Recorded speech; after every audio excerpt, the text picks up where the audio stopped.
This is Maslow's hierarchy of needs, and the idea is that students need to be able to have the needs met at the very basic level, which is that bottom level, and it includes their physiological needs, their safety needs, and as it moves up the pyramid, you want to make sure that students are able to have all of those needs met before trying to teach them content. That way they are working at their highest level.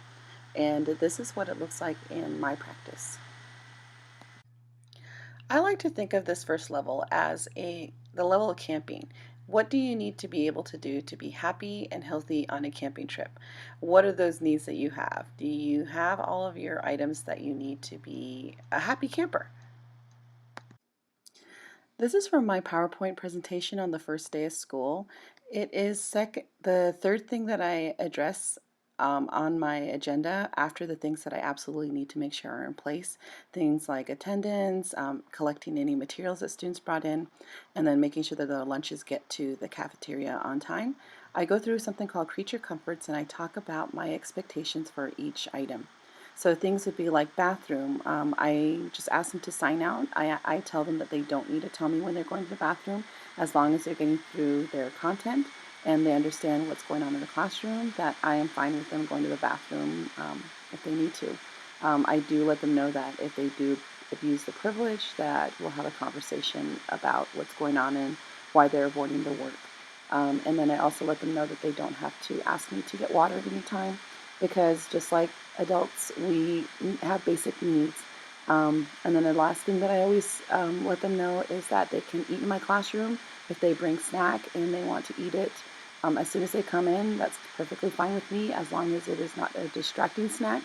I make sure that they feel comfortable in their classroom.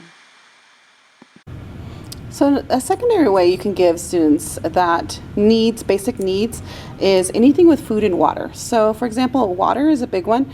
Even as adults, if we can think about when we get thirsty or we really just want something to just kind of wet our mouth. One of the things that I always try to get my students is a water bottle, whether or not those are donated or we got them from like promotional items. But one of the really cool things is that we have our nutrition network here in our state, and it allows us to get these little water bottles, and then students can fill them up as they please throughout the morning. And so I tell them, fill up your water bottles before we go to lunch or during your independent time, and that way they always have a water bottle at their seat. And then I also always make sure students can get up and get water whenever they want to. There are also other ways that you can meet the need of Maslow, the very basic Maslow, and that includes things like making sure that students are nice and warm or nice and cool. This is especially important when they come back from lunch recess. Usually at that time I kind of do a cool down period where I incorporate independent reading. I also make sure that they are feeling good in the morning by just kind of giving them a high five and just visually assessing every student to make sure, okay, they look clean, ready to go, and excited to be there. If not, then maybe an extra check-in is needed. The second level of Maslow incorporates things that help students feel secure and safe. And you can start to build these things by making sure that students have the opportunity to utilize different things in the classroom, or to make sure that they feel like they can trust their teacher.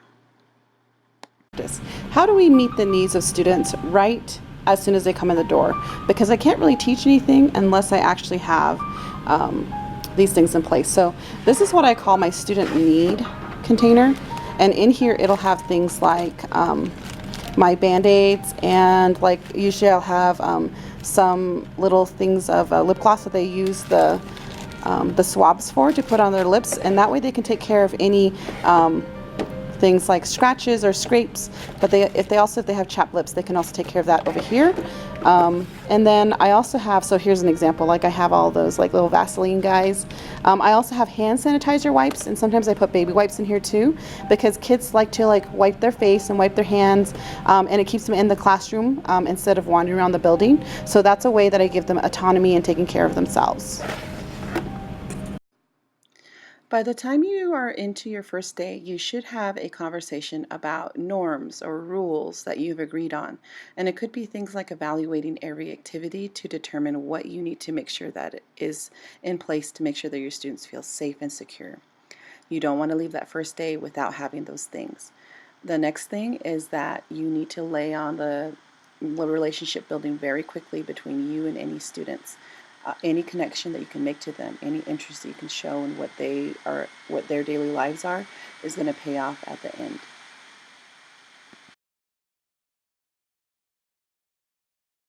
Famous people and sing those songs. Great relaxing time right now. Just got home from school. Watching some musical impressions.